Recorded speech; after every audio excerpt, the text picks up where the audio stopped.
Here we observe a strong uptrend on the Euro-Dollar 5-minute chart.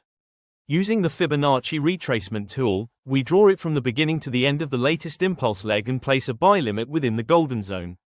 This implies that if price pulls back to that area, it's considered a sufficiently deep retracement for us to take a long position and ride the bullish trend.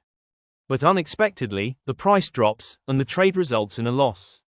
To figure out why, we switch to the 1-hour chart and realize that although the lower time frame showed bullish behavior, the dominant trend on the higher time frame was actually bearish. What looked like an uptrend on the 5-minute chart was merely a retracement inside a broader downtrend. Once the price aligned with the higher time frame direction, the trade went against us. In a separate trading scenario, we identify a strong downtrend on the 1-hour chart. A fair value gap located above a liquidity area appears to provide a solid opportunity for a short setup. So, we proceed with the trade. At first, the price reacts slightly, but then it eventually triggers our stop loss, making us wonder what went wrong. Upon checking the daily chart, we realize price had just tapped into a major support zone, and we had entered a sell position right afterward.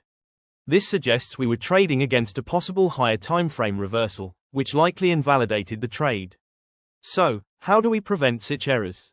It doesn't mean we must begin from the monthly chart and analyze every time frame down to the 5-minute. In fact, going beyond 3 time frames usually introduces extra noise. Anything more than that tends to be either too macro or too micro to offer useful insight. In this video, we'll explain how to identify the daily or higher time frame bias so you can trade in sync with the broader trend and avoid expensive errors. If that sounds valuable to you, be sure to click the like button to support the channel. See you right after the intro and disclaimer.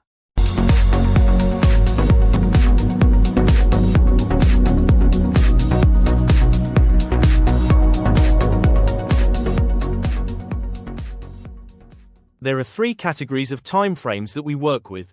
First comes the primary time frame, where the majority of our analysis is conducted.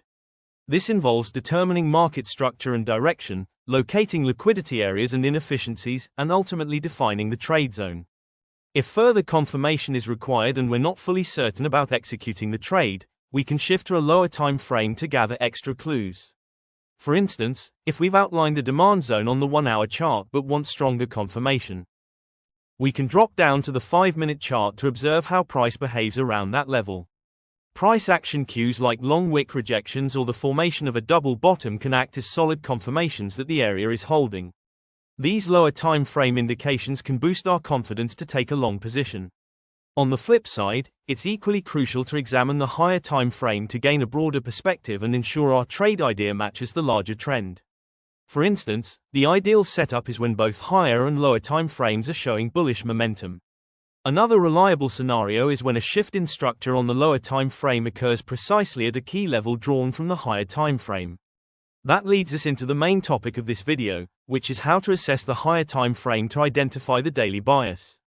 But before we dive in, let's ask, why is it even necessary to define the daily bias? And why should we care about what the higher time frame is telling us? Reason number 1 is that higher time frame levels carry more weight. Even a small reaction at a major level on the higher time frame can trigger a substantial trend shift on the lower time frames. That's why it's essential to always check the distance to the next higher time frame supply or demand zone before entering any trade. Doing this allows us to set more precise stop loss and take profit levels, and helps us avoid setups that are more likely to fail. For instance, looking at the USD1 Japanese Yen hour chart, we notice a strong bullish trend. At first glance, it seems like a great opportunity to go long. But the price fails to break above the previous high and rejects the same resistance level twice before reversing direction. Now, when we zoom out to the daily time frame, it becomes evident that this zone has recently acted as a strong area of support and resistance. So, even with strong bullish momentum on the 1-hour chart, the market ended up reversing. This highlights why key levels on higher time frames carry more significance. They provide a clearer indication of where major market reactions can occur, as they represent long-term trends and more reliable zones of interest. Reason number 2 is recognizing the macro trend. The most effective trade setups happen when both the higher and lower time frames point in the same direction. Picture taking a trade on the 15-minute chart just because you spot a bearish structure. Without reviewing the higher time frame, you might miss that this short-term drop is just a pullback within a larger bullish move. In that case, price could reverse unexpectedly and resume the broader bullish trend. On the other hand, when the lower time frame setup aligns with the higher time frame trend, you're moving with the overall flow of the market. This significantly boosts your chances of success, as you're trading in harmony with the dominant direction. Reason number 3 is filtering out noise and false breakouts. Lower time frames tend to have a lot of price noise, erratic movements, and deceptive breakouts that can easily lure traders into poor trades. By determining the higher time frame bias first, we gain a clearer picture of the prevailing market trend. This allows us to ignore trade setups that move against the overall direction and helps us avoid getting caught in fake outs during short-term pullbacks or sideways movements. For instance, on a 5-minute chart, you might notice what appears to be a breakdown below a recent low. But if the trend on the higher time frame is bullish, that move could just be a liquidity sweep before price pushes back up. Without viewing the bigger picture, it's easy to take trades that result in preventable losses. Now that you see the value of using higher time frames, let me walk you through how to identify the higher time frame bias on a chart and break down the exact concepts we follow, step by step. Let's discuss how using multiple time frames can lead to smarter trading decisions. This is a general trading approach that involves several time frames, based on the primary ones most traders typically rely on when reading charts. That said, some traders make the error of starting from the monthly chart and drilling down to the 1-minute chart, believing this will produce flawless trades. In reality, this method often creates more confusion. The chart becomes cluttered with excessive data and noise, making it hard to make a clear decision. That's why it's more effective to limit your analysis to no more than 3 time frames. For instance, if your main chart is the 1-hour time frame, you can complement it with the 4-hour and daily charts. What matters most is that higher time frames are used only for applying essential concepts like spotting major levels and determining the overall market direction. There's no need to examine every time frame available. Using too many charts tends to generate uncertainty and conflicting signals. Keeping it to just 2 higher time frames above your main chart is usually enough to maintain clarity without overcomplicating the process. In this segment of the video, let's go over some real chart examples to demonstrate how we use multiple time frames, from identifying the higher time frame bias to spotting confirmation and placing the trade.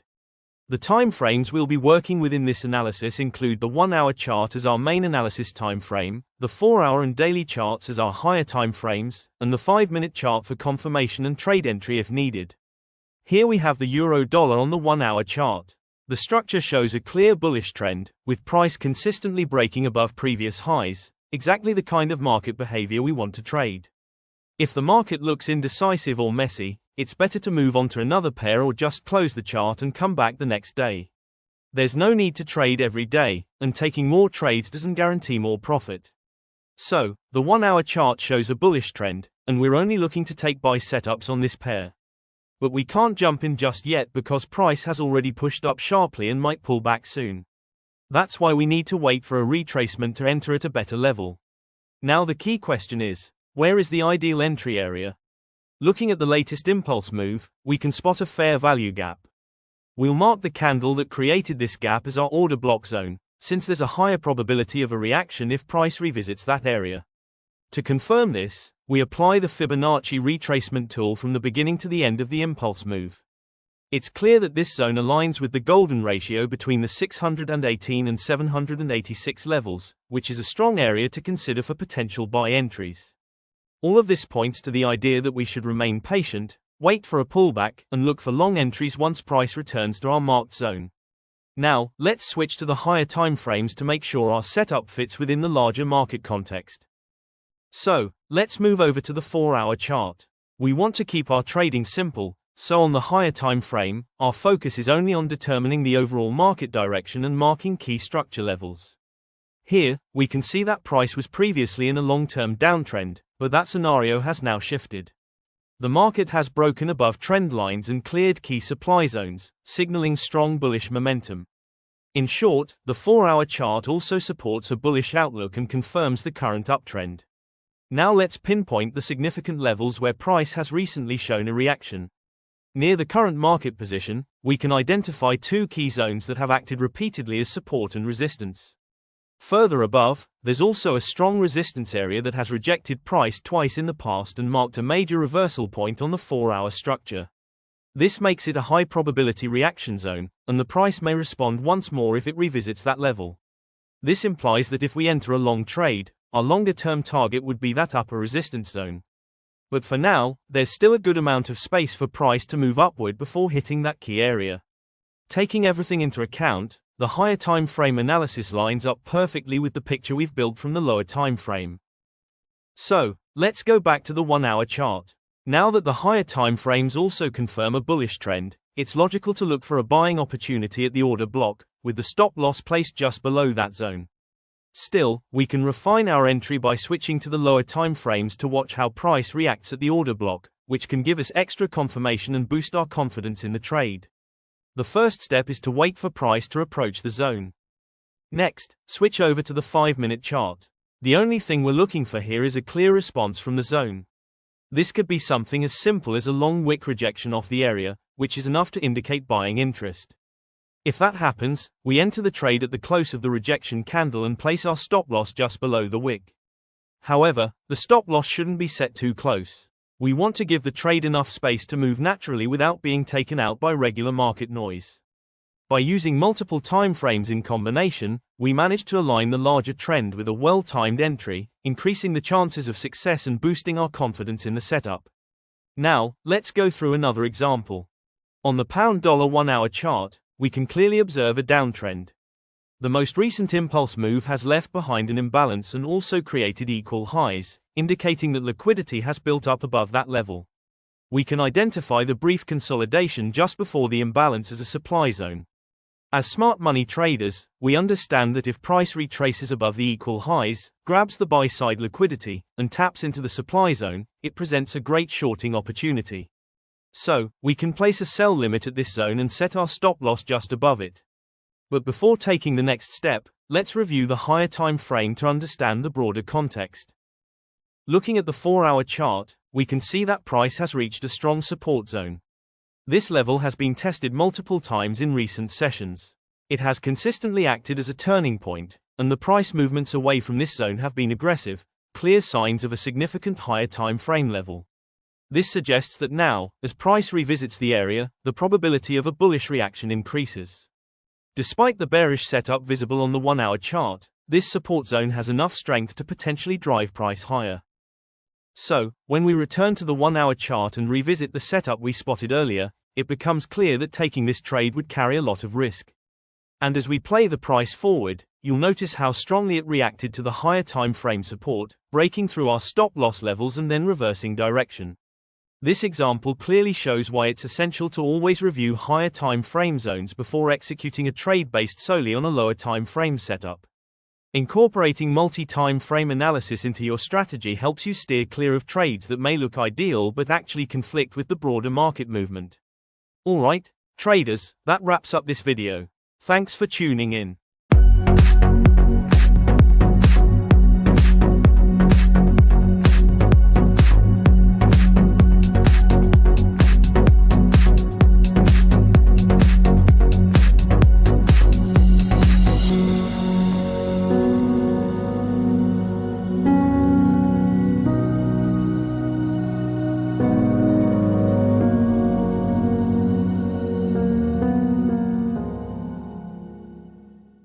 I hope you found the video informative and helpful. Don't forget to hit the like button, subscribe to the channel, and turn on notifications so you never miss our latest uploads. We really value your feedback and suggestions, so be sure to leave a comment below and let us know what topics you'd like us to cover in future videos. Thank you for your continued support. We'll see you in the next episode.